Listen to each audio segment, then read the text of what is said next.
Cronkite News starts now. Good evening and welcome to this special edition of Cronkite News on Arizona PBS. I'm Alyssa Stoney. Thank you for joining us.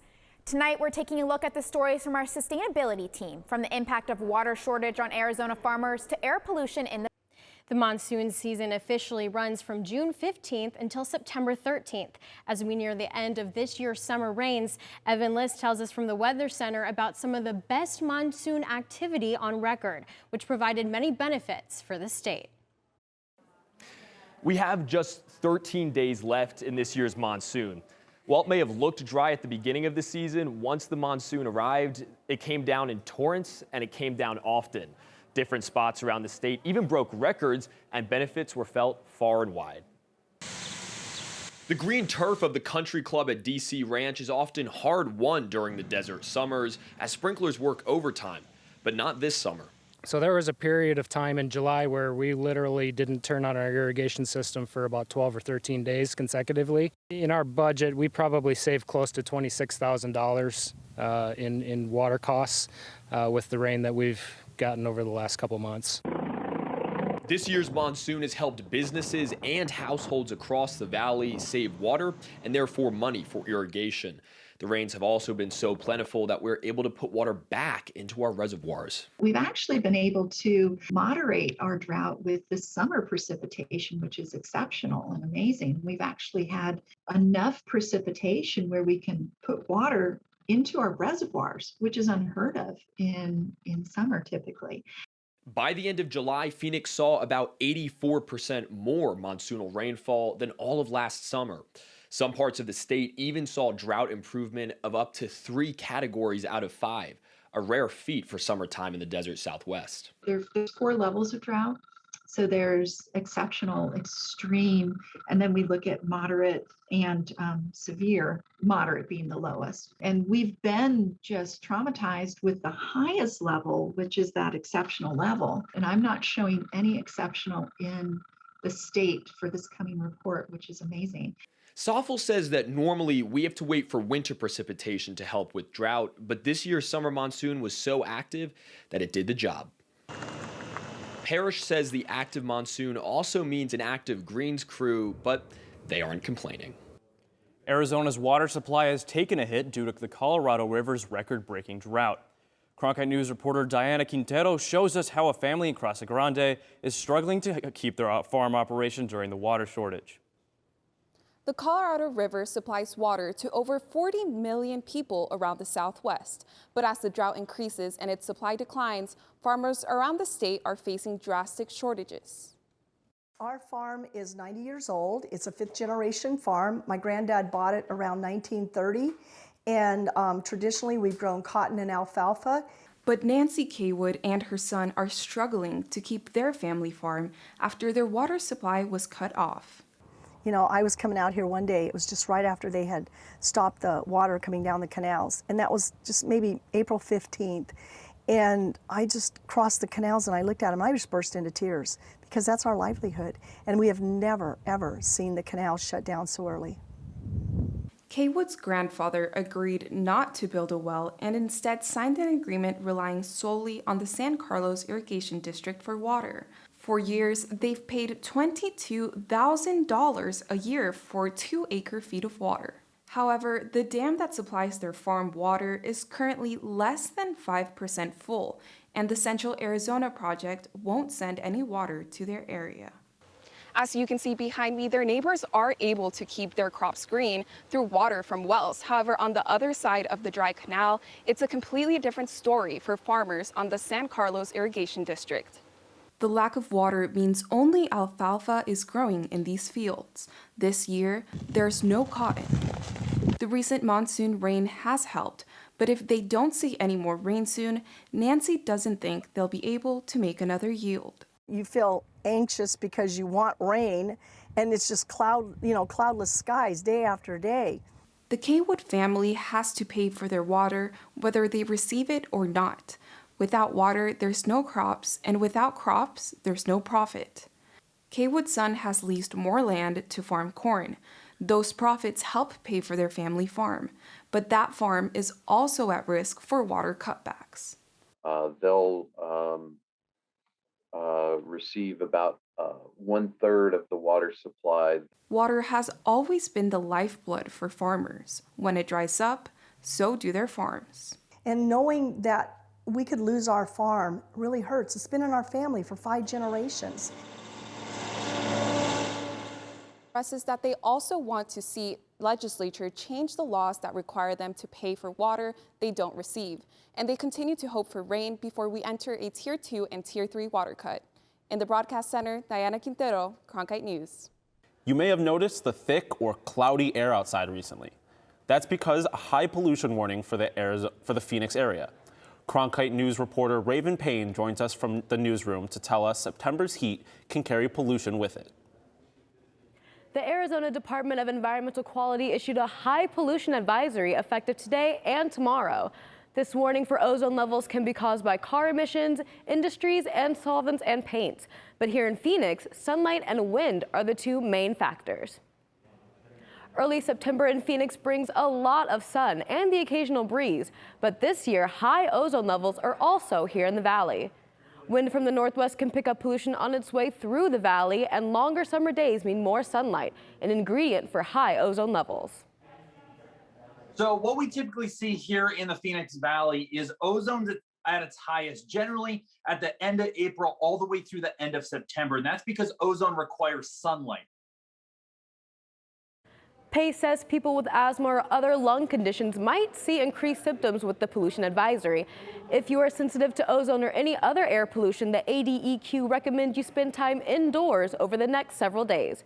In the newsroom, Raven Payne, Cronkite News. Today is the first day of October, meaning this year's monsoon season has officially come to an end. Evan Liss is at the Google touchscreen to tell us whether this was one for the record books. The end of yesterday also brought an end to this year's monsoon season, and what a monsoon season this year has been. The last 2 summers were huge disappointments. We didn't even get an inch in 2019, and we just barely hit the mark in 2020. They were both bone dry and very hot.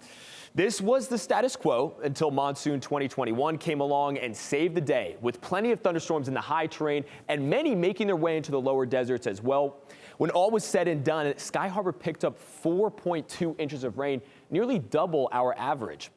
And we are just 1 day off the all-time record for rain days, which is 24 days. The state did see some storms last night, but there was no measurable rainfall at Phoenix Sky Harbor, so we're going to stay just 1 day shy of that record from 1896 when we started record keeping, actually.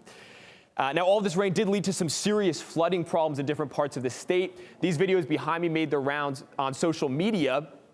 And honestly, you can't really even believe what's going on here. Just huge torrents of black water carrying all sorts of debris inside of them and a serious hazard to the houses and other livelihood there. Now, the general increased rain in Arizona also had some good impacts as well. This satellite picture from NASA shows a stark contrast in Arizona's vegetation from June to August, and it's absolutely unbelievable how you can see it from space as well. And all this extra rain and clouds also help to keep our temps down by just a little bit at least. We normally see an average of 111 days with temps in the triple digits. This year we saw 104, so just a little less, but luckily far below last year when the valley suffered through a record 145 days over 100 degrees. Absolutely brutal. Overall, though, definitely a monsoon season for the record books and one we won't forget anytime soon. When it looked like nothing was going to happen, and I was kind of hopeful, and so I was looking forward to a nice season of maybe some precipitation, but this has been record-breaking in some parts of the state. So we're doing very, very well. Many Arizonans rely on Amazon for deliveries, and activists in California want the retail giant to use cleaner shipping practices. Cronkite News reporter Amanda Day is in our Los Angeles bureau. She explains why activists are fighting for 100% zero-emission shipping. We call on Amazon to adopt zero-emission shipping, to oppose environmental racism, and promote the clean, healthy environment. That was a voice of one of the activists who gathered in Long Beach to fight for 100% zero-emission shipping from Amazon. Many major retail companies are using ships that run on fossil fuels, otherwise known as dirty ships. Heavy fuel oil on the seas and at ports.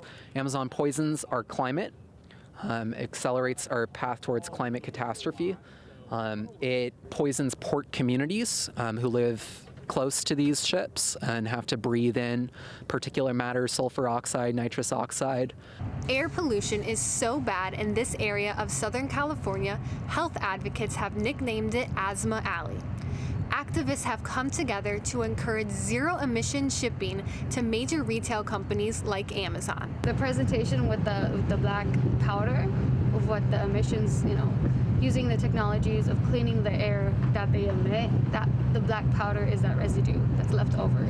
So it's really crazy to see that that's what we're breathing in. Amazon declined to comment on 100% zero-emission shipping with Cronkite News, but according to their website, there is a vision to have half of their shipments reach net zero carbon by 2030. We are in communication with them, but we are also understanding that change takes people power, and so we're building that kind of people power from the outside to pressure them. In Long Beach, Amanda Day, Cronkite News. To learn more about dirty shipping practices and the fight for zero-emission shipping, you can visit pacificenvironment.org. Twice a day, every day, and all at the same time, weather balloons are launched across the world. They give scientists valuable information about what's going on weather-wise and what it means for us. Evan List tells us how this process works for Phoenix. During the monsoon season in Arizona, it isn't uncommon to see massive thunderclouds towering to different heights in the sky. Some reach the top of the troposphere and spread out horizontally, while others only get to the middle before dying out. Scientists at the Salt River Project in Tempe launched our weather balloons during the summer to understand what's happening at these different levels of the atmosphere. This is Bo Svoma, and I'm with Salt River Project, and we're about to launch a weather balloon. As soon as SRP meteorologist Bo Svoma gets approval from Phoenix Sky Harbor, all right, we can launch it. It's launch time. Great. Probably could give it a little more. Once the weather balloon is up, it starts collecting data about its surroundings using an attached device called a radio sonde. Measures temperature, how much water vapor in the air, that's humidity, pressure, and then as it moves with the wind vertically, it measures wind speed and direction. Outside of the summer, Flagstaff and Tucson National Weather Service offices are Arizona's exclusive locations for radiosonde launches. However, for Phoenix, SRP steps in during the hottest months with local balloon launches that provide valuable information. This was particularly helpful during our very active monsoon season. There were a lot of thunderstorms at many times of the day, but particularly the ones at night are important because it's when they usually happen.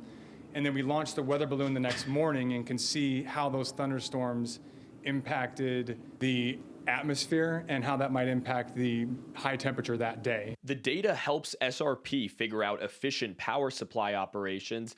It also helps the National Weather Service. That helps us a lot to get a sense, certainly in the summertime, when you're really trying to figure out thunderstorms, what kind of instability do we have? In other words, what kind of potential is there for thunderstorm development? As the SRP weather balloon program wraps up with the end of monsoon season, so may the above average rainfall in Arizona.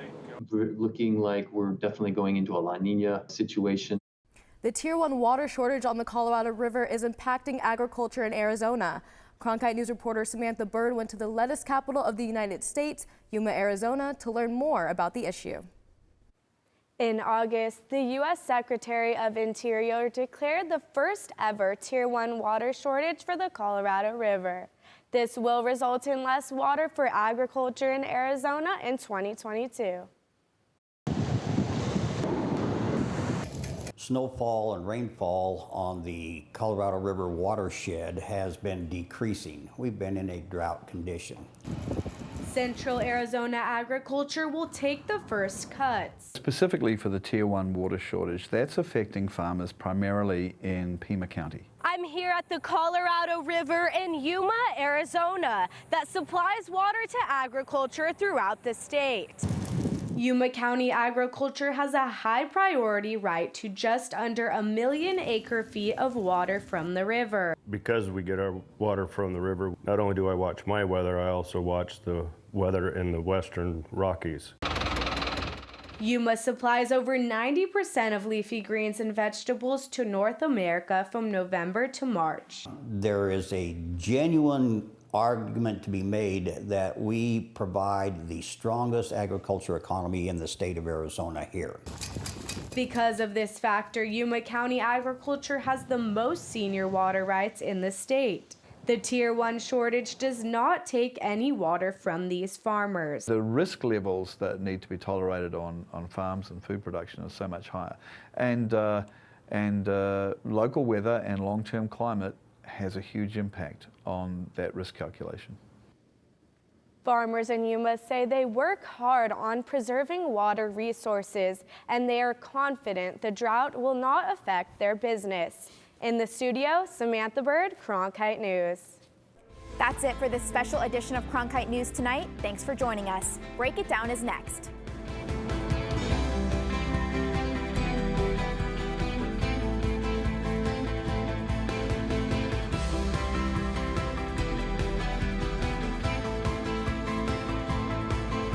Hey, I'm Rick Steves. You know, I don't go anywhere without my passport. Thanks to PBS Passport, you can watch all my travel specials. This exclusive streaming service is just for our members. Not only can you see all my shows, but you can see thousands of hours of your favorite public television shows. Become a member today.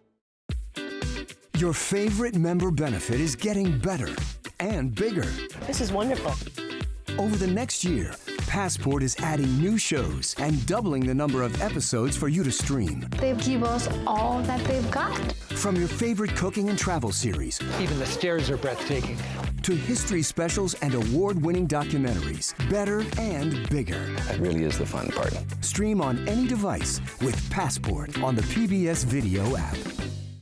I was so excited when I learned that I was going to be the next moderator of Washington Week. I was incredibly lucky to be mentored by Gwen Ifill, and what that gave to me was this confidence that I could be my full self and that I was deserving of whatever spaces I was in. Welcome to Washington Week. I also feel this great joy in taking the helm of Washington Week, knowing that I can mold it and make it my own, but also make sure that it is still within the legacy and the tradition that made it so great for all of these years.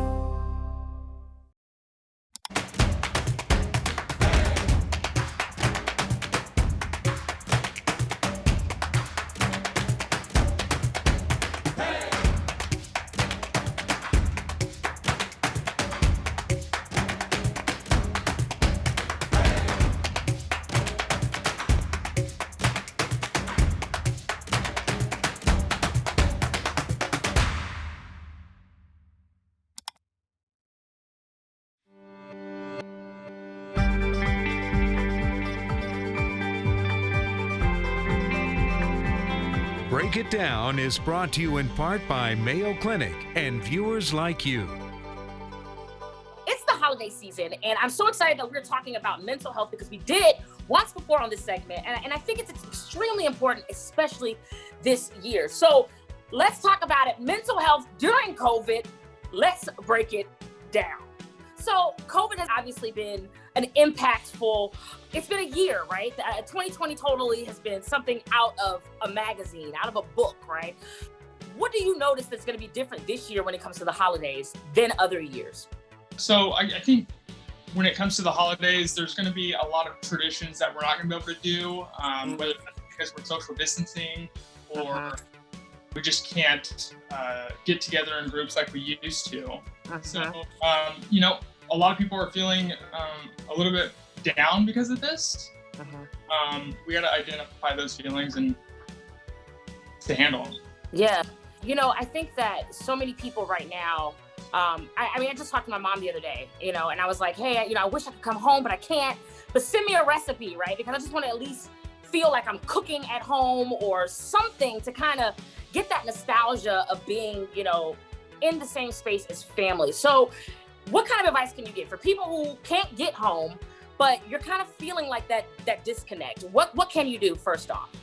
Yeah, I think it's, you got to identify the feeling first, which is super important. If you want to change a feeling, you got to identify what you're feeling. True. Second thing we want to do is acknowledge what we have lost, and if that's the tradition that you're actually missing, then you know, it's okay to to mourn that tradition. I'm listening to what you're saying, and when you say loss, that makes me think even deeper, right? Because I'm the kind of person where I'm looking at it and I'm saying, yeah, I'm losing a tradition, but this is 2020. Some people have lost family members who won't be there again. And so I think that's even something that you can talk about, like in terms of mourning all these losses that we've had, you know what I mean? And this is gonna be tough, but when you say recognizing these feelings or acknowledging them, how do you first know that you're even, because I try not to even think about moments when I've lost someone, or try not to really dig deep into that, especially around the holidays, right? So how do you recognize, hey, I'm feeling some kind of way, if you're used to trying not to feel some kind of way, Yeah, I think it takes conscious effort to do it, of just taking a moment and being like, okay, how am I really feeling? Am I reactive to people? Sometimes other people will give you that feedback as well, which is important to always look at other people's feedback and be like, is there something that's part of me, or is this just they're having a bad day? Self-analysis, you know what I mean? I think that's something, and I think a lot of people don't do that enough, right? Like, we can easily analyze somebody else and be like, hey, you got an issue. But sometimes it's hard to look in the mirror and be like, oh man, maybe it was me today, right? Like maybe I stirred the pot and I should have not, right? Yeah. So what do you say to that person? Because I have friends like this who do not self-analyze. What can I say to somebody if I'm seeing like, hey, how do I tell someone, hey, you may be going through something, or, I see something, or I notice something in you, without them feeling like, mind your business, I would just ask them how they're doing. Like, I mean, often we're not consciously asking other people how their day is going. It's a lot of the time self-directed on yourself. It's your own worldview that you're always acting from. So if you can get to their worldview and be like, oh, it seems like you're feeling this way. Am I picking that up correctly, or am I reading into this? I like that, looking a little deeper and going deeper beyond people. I think on so many levels we have to do that. So I know some of the cool things I've been noticing some people doing some pretty cool things just to kind of make the holiday spirit holiday-like, right?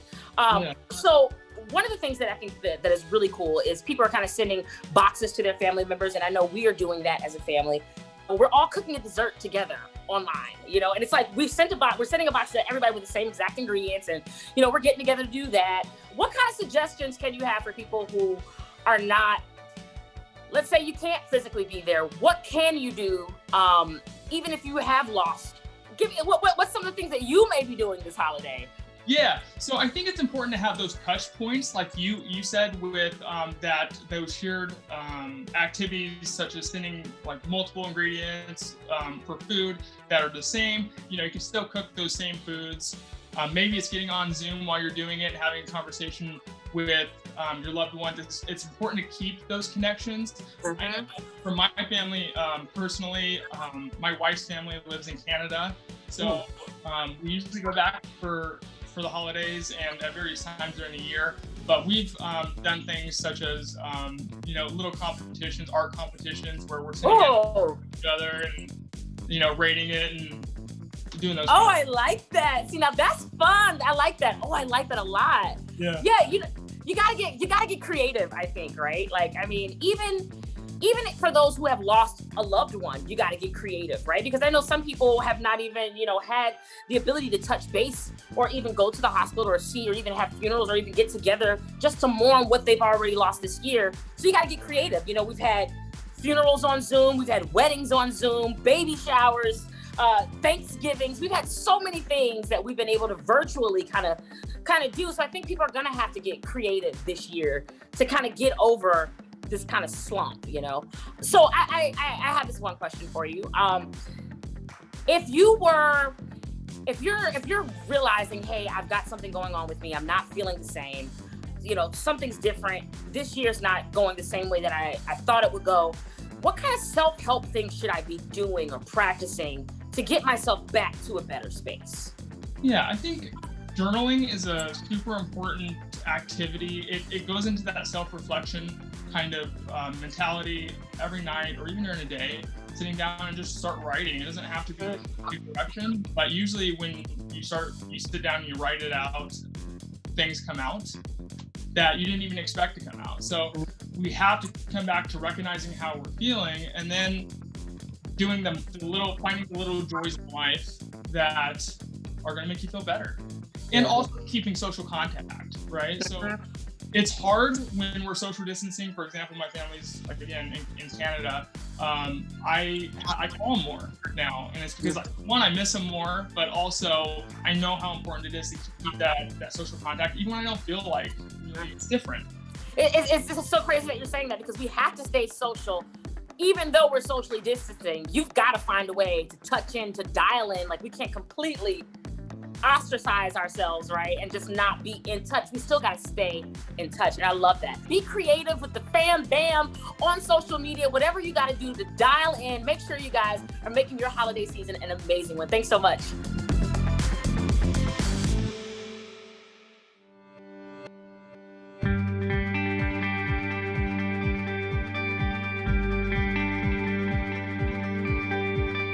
This hour of local news is made possible by contributions from the Friends of PBS, members of your PBS station.